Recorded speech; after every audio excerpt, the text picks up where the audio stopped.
ఈ శక్తివంతమైన కాశీబుగ్గ ఆలయానికి సంబంధించి భజన మండలి కూడా ఉంది. ఆ భజన మండలి ఇప్పుడు పాటలు పాడుతున్నారు. వాళ్ళని కూడా పలకరించే ప్రయత్నం చేద్దాం రండి.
ఆలయానికి సంబంధించిన భజన మండలి దగ్గరికి వచ్చాం మనము. ఆ సభ్యులతో మాట్లాడదాము.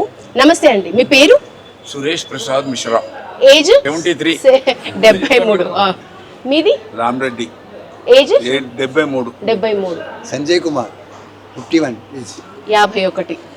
ఎంత గట్టిగా పాడుతున్నారంటే వాళ్ళ స్వరము, వాళ్ళు పాడుతున్న విధానము, వాళ్ళు భజన చేస్తున్న విధానం చూస్తే యువకులు కూడా తక్కువే. యూత్లో ఇప్పుడు పాడుతున్న వాళ్ళ కంటే కూడా అద్భుతంగా పాడుతున్నారు. రాగమైన ఆ యతి ప్రాస ఎంత మంచిగా మెయింటైన్ చేస్తున్నారు. ఎన్ని సంవత్సరాల నుంచి? 4 ఏళ్ల నుంచి కంటిన్యూస్ గా నడుస్తున్నారు. సోమవారం రెగ్యులర్ గా ఇక్కడికి వస్తాం, కంపల్సరీ ఉంటాం. అంటే 10 o'clock నుంచి 12-12:30 వరకు నడుస్తుంది. ఆ తర్వాత అన్నదానం ఇక్కడ ప్రసాదం తీసుకుని వెళ్తాం. ప్రతి సోమవారం ఇక్కడ అన్నప్రసాదం ఉంటుంది.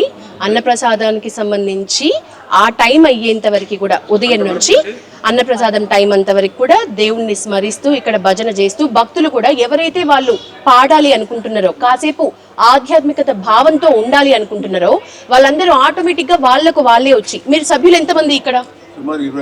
20 మంది ఉన్నారు. ఇప్పుడు ఎంతమంది ఉన్నారు? 15 మంది ఉన్నారు. ఆ మిగతా సభ్యులంతా కూడా ఆలయానికి వచ్చిన భక్తులు.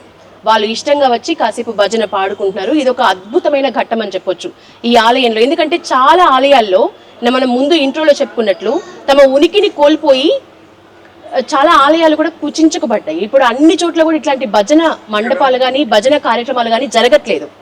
ఇప్పుడు ఇంతకు ముందు ఇక్కడ జరగకపోయేది అనమాట. ఇక్కడ చూసాం ఏం లేదు, మేము ఇక్కడ నుంచి స్టార్ట్ చేసాం. ఇదే కాకుండా ఇంకా 2-3 గుళ్ళు ఉన్నాయన్నమాట. అక్కడ ఏం జరగలేదు అనమాట. ఎక్కడ జహనం అనుకుంటాను కదా, రామరావు గుడి ఉంది. సుమారు ఈ అంటే ముస్లిం ఏరియాలో ఉంది రామరావు గుడి. అక్కడ ఎటువంటి కార్యక్రమం జరగట్లేదు. మేము పోయి అక్కడ స్టార్ట్ చేసినాము. అక్కడ జరుగుతున్నాయి. మాకు రోజు మేము భజన చేస్తాం. రోజు ఏదో గుడిలో, గురువారం గురు సాయిబాబా గుడిలో, సోమవారం శివాలయంలో, మంగళవారం ఆంజనేయ స్వామి గుడి, బుధవారం వినాయకుడు, శుక్రవారం అమ్మవారు, ఇట్లా మళ్ళీ సత్సంగంతో మేము పోతా ఉంటాము. మీరు ఇంతకు ముందు ఏం చేసేవాళ్ళు? మీ వృత్తి? మా వృత్తి ఇదివరకు వ్యాపారం చేసేవాళ్ళం. ఈ రూట్ చిన్నప్పటి నుంచి అలవాటు. వ్యాపారం చేసుకుంటే ఈ వృత్తిలో ఉన్న ఈ భజనలో ఉన్నాము. సుమారు 40 ఏళ్ళ నుంచి నేను భజన చేస్తాను. మీరు ఎన్నేళ్ళ నుంచి ఇది వాయిస్తున్నారు? ఇది నేను 16 years ఉన్నప్పటి నుంచి నేర్చుకున్నాను. ఆ తర్వాత మా నాయనతో పాటు భజనకు వెళ్ళేవాడిని. ఇట్లా రాను దాంట్లో రుచి కనపడడం వల్ల. మీకు ఇందులో ఉపాధి ఉందా? ఉపాధి ఆల్రెడీ గవర్నమెంట్ ఉద్యోగస్తులు, రిటైర్ అయ్యాను. ఆ తర్వాత ఈ భజన మీ ఇష్టపూర్వకంగా కాలక్షేపం కోసం డబ్బు అలాంటి భక్తి మీద భక్తి కొద్దిగా వచ్చాను. అందరూ భక్తి ఉపాధి లేదు. దీని మీద ఆధారపడి సేవా భావన కూడబెట్టి వాళ్ళ భక్తులు రాగడం. ఇప్పుడు సుమారు 10 మంది కాక సుమారు 20-30 మంది వచ్చారు. వాళ్ళు ఇంట్రెస్ట్ వాళ్ళు నచ్చి వచ్చి కూర్చొని మొత్తం పాల్గొంటారు. ప్రతి సోమవారం శ్రావణ మాసంలో సుమారు 1000 మంది భోజనం జరుగుతుంది ఇక్కడ. 1000 మంది భోజనం శ్రావణ మాసం. కార్తీక మాసం అప్పుడు కూడా 1000 మంది వస్తారు. ఈ ప్రాంతం చాలా అంటే పవిత్రమైనది. ఇంకా అది యూట్యూబ్ లో చూసి దూర ప్రాంతంతో వచ్చిపోతున్నారు. చాలా మంది వచ్చేవాళ్ళు. యూట్యూబ్ లో చూసి ప్రచారమైంది. చాలా మంది సుమారు 100 కిలోమీటర్ల దూరం నుంచి వచ్చిపోతుంది ఇక్కడ మహిమ తెలుసుకొని. మీకు ఎన్నేళ్ల క్రితం తెలిసి ఈ ఆలయం మొదట? 4 ఏళ్ళ నుంచి మేము వస్తున్నాం. ఓకే. 4 ఏళ్ళ నుంచి వచ్చుకుని మేము భజన స్టార్ట్ చేస్తాం. అంటే మా స్వచ్ఛందంగా పొలం లేదు, ఎవరితో ఆశించి లేదు, మా సొంతంగా చేసుకుంటూ 4 ఏళ్ళ నుంచి రెగ్యులర్ ప్రతి సోమవారం ఎప్పుడు మిస్ అయ్యే ప్రసక్తి లేదు. ప్రతి సోమవారం అది ఏమని ఉండని ఎవరని రాని ఆ డ్యూటీ మేము చేసుకోవడం భజన చేసి వెళ్ళిపోవడం. టెంపుల్ ఎట్లా అనిపిస్తుంది మీకు? చాలా బాగుంది. అంటే మీరు భజన మండలి చాలా టెంపుల్స్ వెళ్తున్నారు, మీరు భక్తితో ఎన్నో టెంపుల్స్ లో భజన చేస్తున్నారు. ఈ టెంపుల్ కి సంబంధించి మీ ఎక్స్పీరియన్స్ ఏంటి, మీ అనుబంధం ఏంటి? ఇక్కడ శాంతంగా కనబడుతుంది అనమాట, మనసుకు అన్ని మంచిగా ఆనందంగా కనబడుతుంది అనమాట. ఇక అంటే వేరే విషయాలన్నీ ఇక్కడ ఉన్న 2-3 గంటలు ప్రశాంతంగా ఉండి హాయిగా ఉంటాం. ఇదే మాకు ఏంటంటే ఇక వారం వరకు ఒక టానిక్ మాదిరిగా పనిచేస్తారు. ఇప్పుడు సోమవారం ఆలయ చైర్మన్ గారు కూడా మాకు చాలా ఎంతో సహకరిస్తారు. మేడం ఉన్నారు, ట్రస్టీ అమ్మ, ఆమె కూడా సహకారం. ఈ సామాగ్రి మొత్తం మనం ఇంటికైతే తెచ్చుకుంటాం. ఇక్కడికి ఈ బాక్స్ ఉంటాయి. తబలా ఎన్ని ఇయర్స్ నుంచి వాయిస్తున్నారు మీరు? నేను ఒక 4 ఇయర్స్ అయింది మేడం. 4 ఇయర్స్ నుంచి. అయితే మేము మా భజన కార్యక్రమం ఏంటంటే మెయిన్ ఈ ఓల్డ్ సిటీలో ఉన్న పాత గుళ్ళు టెంపుల్స్లలో మేము ఎక్కడైనా గుడి సరిగ్గా మెయింటెనెన్స్ అంటే మేము ఇట్లా గుడిలో కొంచెం భక్తులు తక్కువ ఉన్నారు ఏదైనా ఉంది అంటే మేము మా రామరెడ్డి అన్నగారు వారి ఆధ్వర్యంలో మాకు ఎక్కడ ఇన్ఫర్మేషన్ వచ్చినా పోయి భజన చేస్తాం.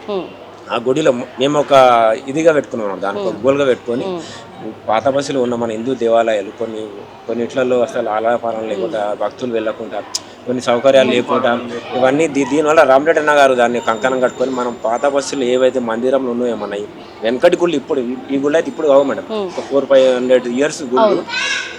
ఇందులో మనం భక్తితత్వంతో మనమే భజన చేద్దాం, కొంచెం భక్తులతోటి కొంచెం తెలుస్తుంది అన్నట్టు. ఈ గుళ్ళ మేము వచ్చినప్పుడు అసలు ఏం సౌకర్యం లేదు మేడం, ఈ షెడ్ కూడా లేదు, ఫస్ట్ తర్వాత కట్టారు ఇది. స్వచ్ఛంద భక్తులు దాతలు కూడా ఇక్కడ సహకారంతో అన్ని ఏర్పాటు చేస్తూ ఉన్నారు. ప్రతి సోమవారం సుమారు 500 మినిమం 500 మంది భోజనం ఉంటుంది. ఇక శ్రావణ అవసరం కార్తీక 1000 పైనే ఉంటుంది. ఇక శివరాత్రికి అయితే చెప్పే అవసరం లేదు. ఇప్పుడు చాలా ఈ మధ్యన అంటే నియర్ ఒక 1 ఇయర్ నుంచి చాలా చాలా బాగా డెవలప్ అవుతుంది మేడం. మీరు తాగుతారా సార్? ఎప్పుడైనా తాగిందా? ఓకే. ఇక అంతకన్నా అదృష్టం ఆ నీళ్ళు దానికి కాదు పోదు అనే ప్రసక్తే లేదు. ఆ నీళ్లు కూడా ఎక్కడ నడుస్తాయి అసలు తెలియదు. ప్రతి సీజన్ లో ఏ సీజన్ లో నిత్యం ఫ్లో అయితేనే ఉంటుంది, ఫ్లో అవుతుంది. చిత్రం అది. జయ జయ మహాదేవా శంభో సదాశివా ఆశ్రితముందా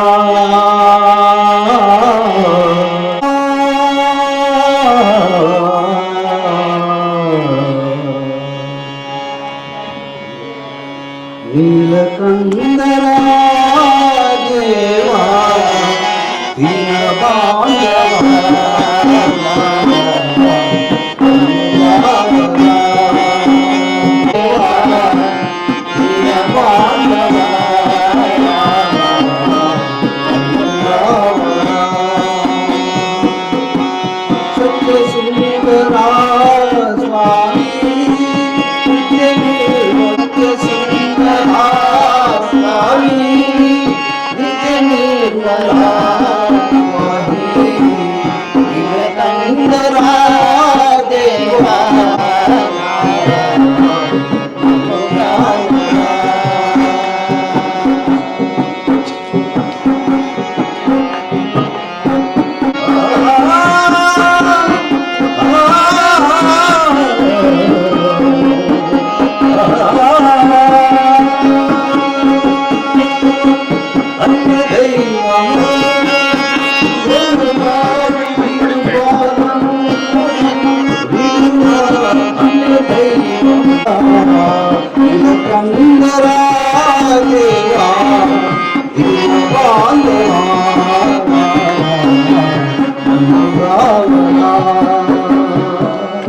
ప్రధాన వీళ్ళ ఆశయం ఉద్దేశం ఏంటంటే మరుగున పడుతున్న మన హిందూ దేవాలయాల్లో భక్తులని వాళ్ళ భక్తి భావాన్ని పెంపొందించే విధంగా వీళ్ళు భజన మండలి వీళ్ళ వంతు సహకారం ఉడతా భక్తి అనుకోవచ్చు, పెద్దదే అనుకోవచ్చు. ఎందుకంటే భక్తి అనేది మనలో ఉంటే ఆటోమేటిక్గా ఇప్పుడు ఇంతమందిని చూస్తున్నాం.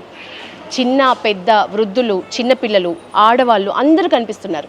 అందరూ వచ్చి వారికి వారు కూర్చొని కాసేపు భజన చేసుకుంటే అదొక మనం దేవుడికి గుడి దగ్గరికి వచ్చేదే మనశ్శాంతి కోసం అనుకున్నప్పుడు ఇట్లాంటి కార్యక్రమాల్లో పాల్గొనటం అనేది అన్ని ఆలయాల్లో కుదరకపోవచ్చు. కానీ ఈ శక్తివంతమైన శివ ఆలయంలో మాత్రం ఇది మంచిగా భక్తులకి ఎంతో ఆసక్తికరమైన విషయం, అద్భుతమైన విషయం, నిజానికి అందరూ ఆనందించే విషయంగా మనం చూడొచ్చు. ఈ భజన మండలి ఏదైతే ఉందో వాళ్ళు ఎన్నో ఆలయాల్లో కూడా ఇదే భక్తిభావాన్ని పెంపొందించే ఉద్దేశంతో భక్తిభావంతో మాత్రమే వాళ్ళు ఈ కార్యక్రమాన్ని చేపడుతున్నట్లుగా చెప్తున్నారు.